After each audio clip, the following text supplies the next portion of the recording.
시편 12편입니다. 이것도 다윗의 시라고 그렇게 되어 있습니다. 이 다윗의 시를 보면 기쁨으로 찬양하는 시도 있지만 탄식하는 시, 또 탄원하는 시, 이런 것들이 참 많습니다. 오늘 본문도 그런 거죠. 악인들에게서 건져 주소서 하고 탄원하는 그런 내용입니다. 1절과 8절을 보면 인생 중에서라는 표현이 나옵니다. 인생 중에, 사람들 중에, 우리가 살아가는 주변 사람들을 돌아보면 이 사람들이 어떤 모습을 보이는가 하는 것을 지금 이야기를 하고 있는데, 이 사람들 중에 경건한 자가 끊어졌다, 사라졌다. 이 경건하다라는 것은 늘 말을 하지만 하나님 앞에 사는 사람, 하나님과 친근한 사람, 이런 사람을 경건한 사람이다 그럽니다. 경건하다라는 것은 종교적으로 거룩한 척하는 사람을 말하는 것도 아니고 완벽한 인생을 사는 사람을 말하는 것도 아닙니다. 하나님 가까이 사는 사람입니다. 하나님 앞에서 하나님을 의식하고 예배하고 친근히 하고 이런 사람들이 끊어졌다. 또 충실한 자, 여기서 충실한 자라는 말은 이 충실이라는 말이 신실이란 말로 표현을 할 수가 있죠. 충성스럽고 신실한, 믿음직스러운 또는 믿부심, 이런 표현들인데, 이런 사람들이 끊어졌다. 끊어졌다라는 말은 없어졌다는 거잖아요. 끊어졌다, 사라졌다, 비슷한 이야기입니다. 그들이 없어지고 끊어지고 사라져버렸다. 대신에 비열함, 8절에 보니까 비열함이 인생 중에 높임을 받는, 비열한 자들은 사람들 가운데서 높은 자리에 올라가고 칭송을 받고 인기를 얻고 뭔가 이루고자 하는 뜻을 이루며 출세도 하고, 이런 것들을 지금 말하는 겁니다. 악인들은 곳곳에서 날뛰고 있는 그런 상황이 지금 이 시인이 맞닥뜨리는 그런 상황입니다. 근데 이 1절과 8절을 보면서 뭐를 느끼느냐 하면, 다윗이 지금부터 3000년 전 사람입니다. BC 1000년대니까. 그런데 3000년 전 까마득한, 제가 늘 이런 이야기 나올 때마다 항상 하는 말이잖아요. 3000년 전은 우리나라 고조선 시대인데, 당군 시대란 말이에요. 당군 시대. 뭐 곰이 사람 되고 막 이런 이야기하는 시대, 말도 안 되는 그런 신화 같은 시대인데, 다윗 그런 시대의 사람과 오늘 현대 시대의 사람이 인간이라는 측면에서는 같구나. 우리들은 착각하는 게 있어요. 옛날 사람은 선하다라고 하는, 조상들은 뭐 지혜롭다고 하는. 우리 집사람하고도 며칠 전에 그런 대화를 하다가 우리 집사람이 참 옛날 조상들은 참 지혜로웠어, 이런 말을 하는데, 제가 대꾸는 안 했어요. 근데 속으로 조상들이 지혜로웠는지는 모르지 뭐 수많은 사람들과 인생과 시간의 흐름 속에 어쩌다 하나가 좀 지혜로웠던 거겠죠. 그 한 가지가, 인간은 다 똑같습니다. 1000년 전 사람이든 3000년 전 사람이든 만년 전 사람이든 인간은 그냥 피조물이고 죄인이고, 그리고 그러기 때문에 비열한 자가 더 높아지고 성실한 자는 사라져가는, 인생도 비슷합니다. 지금 이 본문이 그걸 보여줘요. 그때나 지금이나. 여러분 주변에는 그런 사람 없나요? 착한 사람은 지지리도 못 살고 근천스럽고 맨 이리 치고 저리 치고 그러는데, 나쁜 놈들은 잘 때는 뭐 최근에 무슨 뭐 자세히는 모르지만 위안부 할머니 하나가 뭐 나 이제 더 이상 함께 못하겠다, 가만히 들어보니까 그럴 만도 한 것이, 후원금이 49억이 왔는데 위안부 할머니들을 위해서 쓴 건 9억밖에 안 돼. 그러면 40억은 어디로 간 거예요? 뭐 무슨 활동비로 썼다 뭐 했다 그러는데, 또 어저께 저녁에는 뭐가 문제가 됐느냐면, 부부가 합해서 연봉이 각각 2천 얼마씩 해서 5천밖에 안 되는데 1년 수입이, 딸을 미국에 유학을 보낸 그 돈은 어디서 나왔느냐? 전액 장학금 주는 학교에서 나왔다. 그러니까 이제 두 가지가. 그럼 학비는 장학금이면 생활비는 어디서 나왔냐? 근데 또 그 학교에서 뭐라고 답신을 왔느냐면 우리 학교는 그런 장학금 제도 없다. 이렇게 나왔어요. 저도 사실은 아들, 딸이 이제 지금은 다 시집장가 가고 그랬지만 대학 졸업할 무렵에는 왜 유학 생각을 안 해봤겠어요? 계산도 해봤고, 계산을 해보니까 최소한 1년에 1억이 필요해. 그래서 포기했죠. 어떻게 1억을 어디서 할 거예요? 빚을 내서도 안 되지. 10년이면 10억인데 어떻게 그걸 감당을 해요? 그래서 도저히 뭐 할 수가 없어서 그냥 생각만 해보다가 아이고 우리는 안 되겠구나 하고 포기를 했는데, 이제 진실은 모릅니다. 진실은 이제 뭐 법원이 밝히든 뭐를 하든 이제 자기 양심이 알고 그러겠지만, 그 뭘 보느냐면, 그러니까 이 본문하고 똑같아요.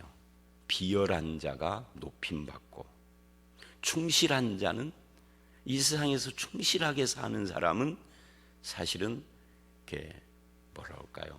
인정도 못 받고 잘 살지도 못하고 빛이 안 나는 삶을 사는, 그래서 사람들이 에이 더러운 놈의 세상 이런 말을 한단 말이죠. 지금 다윗이 딱 그 이야기 하는 거예요. 지금 비열한 놈들은 점점 잘 되는데 성실한 사람은 성실하게 살다가도 아이고 이렇게 살면은 밥도 못 먹겠구나 하고 돌아서는 거예요. 그런 상황 속에서 시인이 무엇을 할 수 있을까? 그때 시인은 딱 한 가지를 하죠. 시인뿐만 아니라 다윗뿐만 아니라 믿는 사람은 그 상황에서 할 수 있는 것이 하나밖에 없어요. 그게 뭐예요? 하나님께 도움을 요청하는 거죠.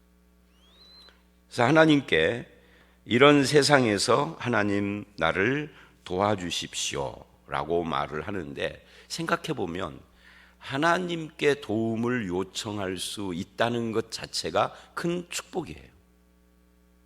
안 믿는 사람은 그런 상황 속에서 어디에 도움 요청할 데가 없어요. 그러니까 술 마시며 세상 욕하며 살든지, 아니면 나도 같은 길을 걸어가든지, 둘 중에 하나밖에 없는 거죠. 근데 믿는 사람은 그때 하나님께 나아갑니다. 그래서 이제 하나님 앞에서 그 상황을 좀 더 구체적으로, 왜 경건한 자가 사라지고 충실한 자들이 없어지는가, 왜 그러는가, 그 이유를 2, 3, 4절이 이야기를 합니다. 그 이유가 뭐냐? 그들이 이웃에게 각기 거짓을 말하며 아첨하는 입술과 두 마음으로 말하는도다. 여기서 그들이 누구냐? 그들이 악인들인가? 아니면 경건하고 충실한 자들인데 그런 세상을 살다 보니까 마음이 변해간 사람인가? 그것은 이 본문에서 정확히 말하기가 쉽지는 않아요.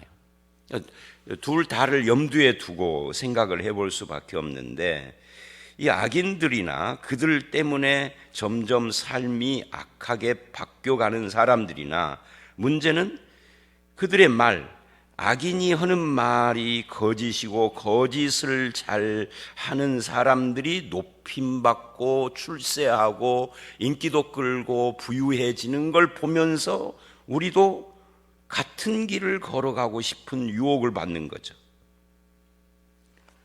근데 우리는 이제 이 본문에서 그거를 거꾸로 봅니다. 그래서 누가 악인이고 누가 하나님 앞에 경건하고 선한 사람인지를 뭘로 아느냐면, 그 속마음은 알 수가 없는데 그들의 말을 통해서 아는 거예요. 그래서 그들은 거짓을 말하며 입술이 아첨하고 마음이 두 마음 가지고 말한, 이 마음이 둘로 갈라져 있으니까 그걸 아무리 숨기려고 해도 결국은 어느 순간인가는 입술로 그게 나타난다 하는 것을 지금 지적을 하고 있는 겁니다. 하나님이 없고 자기가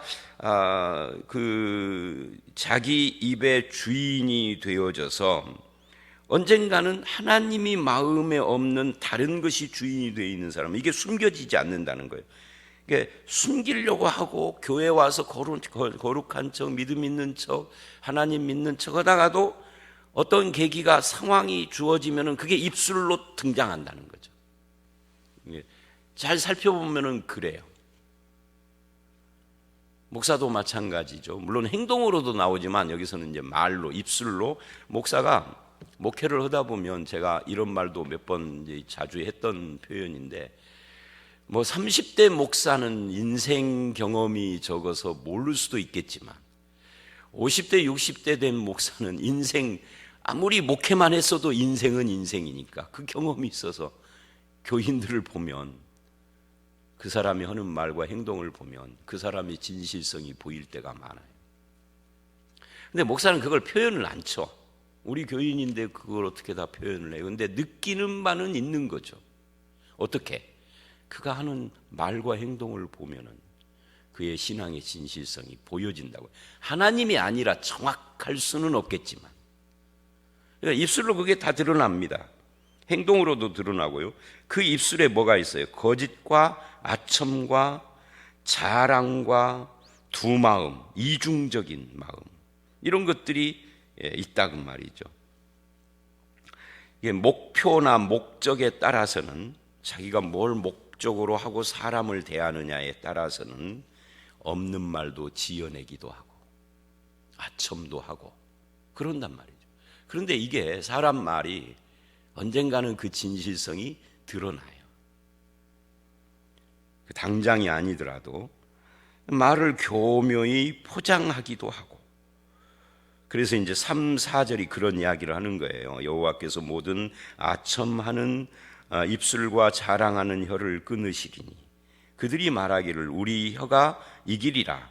우리 입술은 우리 것이니 우리를 주관할 자 누구리요 하미로다.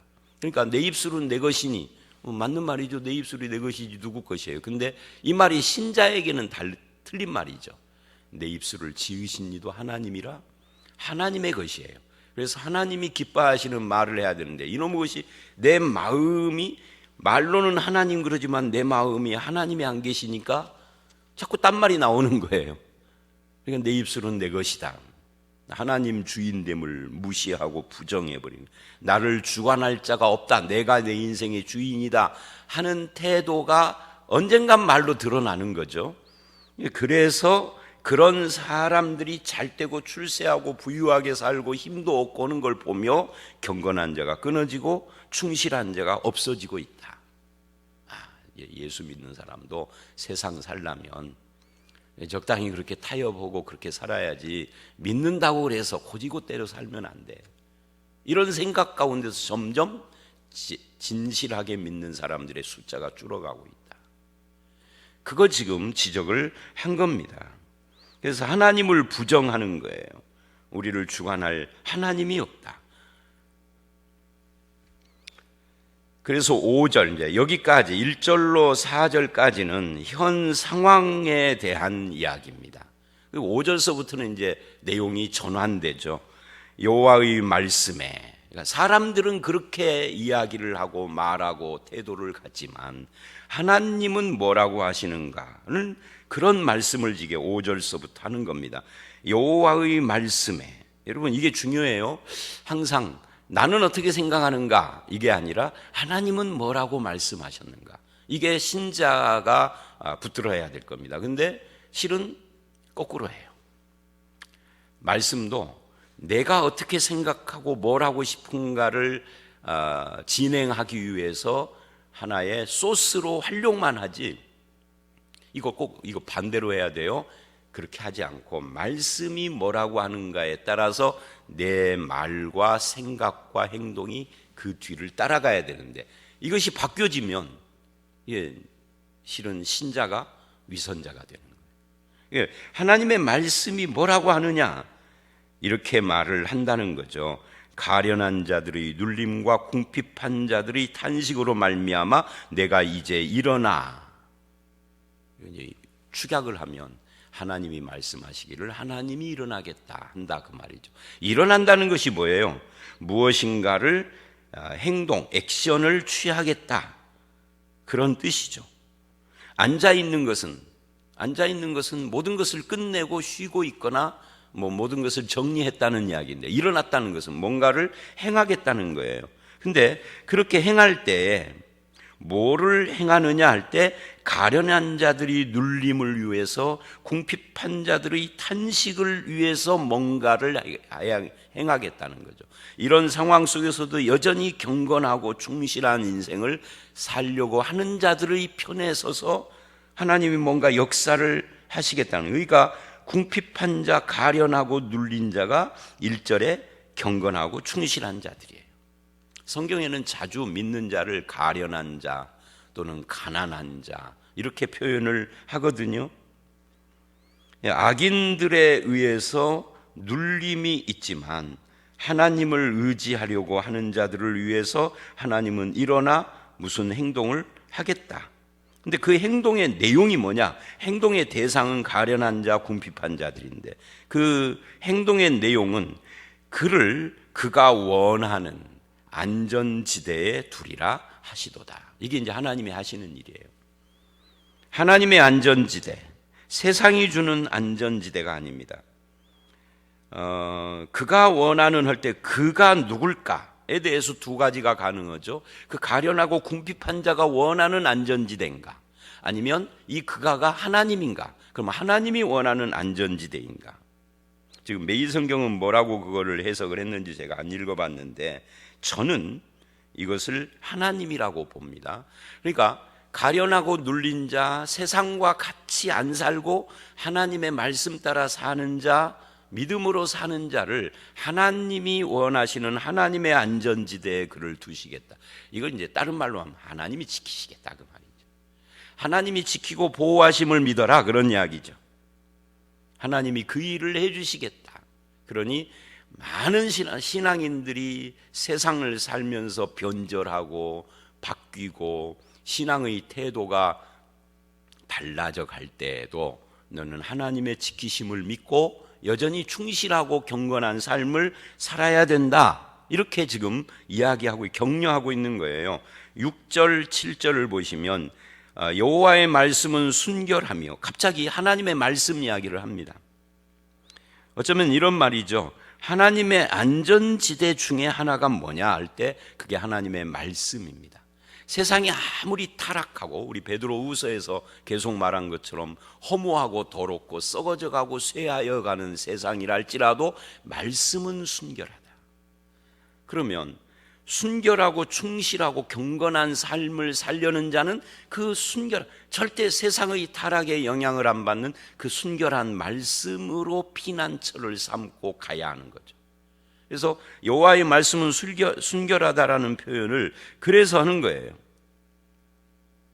흑도가니에 7번 단련한 은 같도다. 그러니까 재련을 7번을 재련을 했으니까 완전히 불순물을 빠져버리고 막 정금처럼, 정금은 있지만 은도 정은 이런 건 없더라고요. 아주 순결한 은이 된, 연단을 받은 그런 순결한 은 같은 것이 말씀이다. 말씀은 오염이 안 됐다는 거예요. 여러분, 오염은요, 말씀이 되는 것이 아니라 말씀을 해석하고 설명하는 인간이 오염되는 거죠. 말씀은 여전히 순결한 은인데 그것을 말하는 인간의 입술이 오염돼 가지고 하나님의 말씀이 마치 오염된 것처럼. 그래서 말씀의 타락이 교회의 타락입니다. 이걸 분명히 하셔야 됩니다. 교회는 어떻게 타락하느냐? 말씀이 타락하는 거예요. 말씀이 타락하면 삶이 타락하는 거예요. 근데 말씀 자체는 항상 순결한 은 같아요. 거기에 피난처를 삼는 거죠. 여호와여 그들을 지키사 이 세대로부터 영원까지 보존하시리이다. 또 우리를 지키시는 분은 순결한 말씀일 뿐만 아니라 하나님 자신이기도 하다. 하나님의 지키심이 안전지대다. 말로 상처를 받은 사람은 하나님과 하나님의 말씀에서 위로를 받는 거죠. 이 세상의 악인들에 의하여서 눌리고 고통받는 사람들도 하나님과 그 말씀에서 치유를 받는 거예요. 그게 누구예요? 그게 신자죠. 안 믿는 사람은 말씀은 까만 게 글자고 하나님은 눈에 안 보이고 있는지 없는지 모른다 그러지만, 믿는 사람은 눈에 보이지 않는 하나님이 내 눈앞에 계시는 것처럼 그 말씀이 단순한 글자가 아니라 살아있는 생명의 말씀으로, 그래서 그렇게 하나님과 말씀을 붙들고 치유받고 위로받고 격려받고, 그래서 어떻게 되는 거예요? 그래서 비열함이 인생 중에 높아지는 시대에도 우리는 하나님 앞에서 의인의 삶을 산다. 경건하고 충실한 삶을 살 수 있다. 근데 하나님과 하나님의 말씀에서 위로, 격려, 힘을 얻지 않으면 이 세상을 이길 수가 없으니 나도 같은 길을 걸어가니 점점 경건한 자가 끊어지고 충실한 자가 사라지는 것이죠. 예수를 믿어도. 자, 오늘 말씀은 이제 이렇게 해서 마무리가 되는 건데, 결국 오늘 말씀이 그 말하고자 하는 건 두 가지예요. 이 세상의 모습과 어떻게 그것을 극복하고 이길 수 있는가, 이 두 가지인데, 그 이기고 극복하는 것은 말씀과 말씀의 주인이신 하나님의 지키고 치유하고 보호하십니다. 그게 안전지대다. 세상에는 우리의 안전지대가 없다. 오히려 세상은 악인이 득세하고 경건한 자는 끊어지는 그런 시대이다. 악인은 항상 입술이 문제가 되고 두 마음을 가지고 자기를 자랑하며 하나님을 부정하는 자들이다. 그들의 삶의 모습을 보고 우리가 경건을 놓치면 안 된다. 충실하고 신실한 믿음을 가져야 하는데, 그게 말씀과 하나님이다. 하나님이 눈에 보이지 않는다고 해서 의식하지 않거나, 말씀이 세상과 안 맞는다고 해서 말씀을 포기하는 건 타락이다. 저와 여러분이 하나님과 하나님의 말씀이 내 인생의 안전지대입니다. 이 고백, 오늘 이야기 다 잊어버려도 신자의 삶의 안전지대는 하나님과 그 말씀입니다. 이것만 분명히 하시면 됩니다. 사실은 제가요, 총신 신대원 다닐 때 설교학 시간에 이론 공부 한 학기 하고 한 학기는 실습하는, 그래서 교수 앞에서 나와서 설교하는, 학생들 한 200~300명 앉아 있는 데서 교수는 옆에 앉아 있고 나와서 설교를 하는 거예요. 15분 설교 돌아가면서 한 학기 내내 이 본문 가지고 설교했었어요. 이 시편 12편 가지고, 안전지대는 누군가. 기억이 나요. 그 설교 내용은 다 잊어버렸어도 이 본문 가지고 내가 설교했었는데 A+ 맞았습니다. 기억이 나요. 다 잊어버려도 나의 안전지대는 하나님과 하나님의 말씀이다. 세상이 아무리 타락해도 우리는 그 타락한 세상 앞에서 경건과 충실함을 놓을 수 없다. 하나님이 계시고 말씀이 있기 때문에. 저와 여러분도 같은 마음을 가지고 하나님 앞에서 살아가는, 그래서 비열한 인생을 본받는 것이 아니라 순결한 말씀 따라 사는 그런 성도가 되시기를 주의 이름으로 축원합니다. 함께 기도하겠습니다. 하나님 아버지, 세상은 경건한 자가 끊어지며 충실한 자가 사라지고 비열한 자가 높임을 받으며 악인이 날뛰는 모습을 보이는데, 그런 가운데서 우리의 안전지대는 하나님과 하나님의 말씀임을 알았습니다.